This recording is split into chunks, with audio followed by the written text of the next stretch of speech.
মহান আল্লাহ রাব্বুল আলামিনের দরবারে লাখো কোটি শুকরিয়া। আমরা বাংলাদেশ জাতীয়তাবাদী দলের পক্ষ থেকে যশোর সদর 3 আসনে প্রার্থী হিসেবে আমার দলের শীর্ষ নেতৃবৃন্দকে সাথে নিয়ে, বীর মুক্তিযোদ্ধাদেরকে সাথে নিয়ে, জুলাই গণ অভ্যুত্থানের সম্মুখ সারির যোদ্ধাদেরকে সাথে নিয়ে, আমাদের ওলামা মাশায়েখদের প্রতিনিধিদেরকে সাথে নিয়ে, সনাতন ধর্মাবলম্বীদের প্রতিনিধিদেরকে সাথে নিয়ে, বিভিন্ন পেশাজীবী সংগঠনের প্রতিনিধিদের সাথে নিয়ে এবং সমগ্র যশোরবাসীর ভালোবাসা নিয়ে আজকে আমরা এইমাত্র ধানের শীষ প্রতীকের মনোনয়নপত্র আমরা জমা দিতে সমর্থ হয়েছি।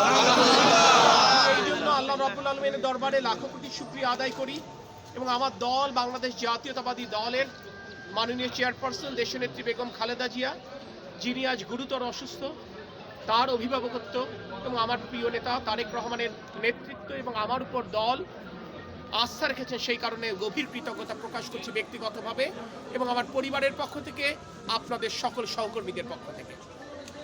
নির্বাচন কমিশনের আইন অনুযায়ী আমি এখানে কোনো রাজনৈতিক বক্তব্য দিব না। আপনারা মেহেরবানি করে কেউ স্লোগান দিবেন না।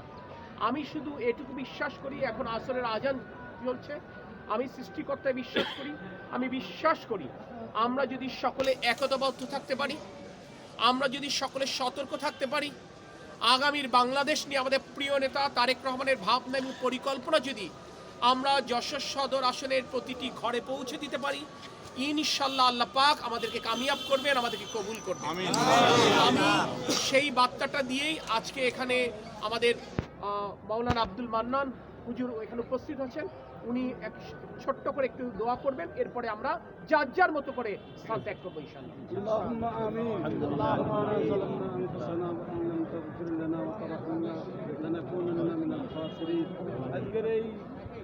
মনোনয়নপত্র জমাকে আপনি কবুল করে নেন, যশোর 3 আসনকে আপনি কামিয়াব করেন, আমাদের বিএনপির প্রার্থী আমাদের বাবাজিকে কামিয়াব করেন, উচ্চ ভোটে কামিয়াব করেন, আমাদেরকে আল্লাহ সামনে নির্বাচন পর্যন্ত নির্বাচন কর্মকাণ্ডে আপনি সাহায্য করেন, আপনার সাহায্য নুসরত আমরা চাই। আল্লাহ আপনি আমাদের সকল কর্মীকে, সকল ভোটারকে সুষ্ঠুভাবে আল্লাহ ভোটের অর্থাৎ এই 3 আসনে আমাদের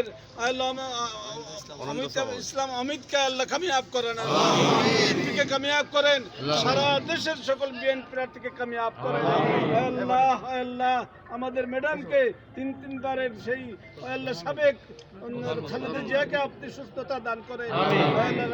রাষ্ট্রনায়ক হিসেবে আমাদের তারেক রহমানকে আপনি সারা বাংলার মাটিতে আপনি মানুষ মাটির জন্য কবুল করেন, আমাদের দোয়াকে মঞ্জুর করেন। আলহামদুলিল্লাহ রাব্বিল আলামিন।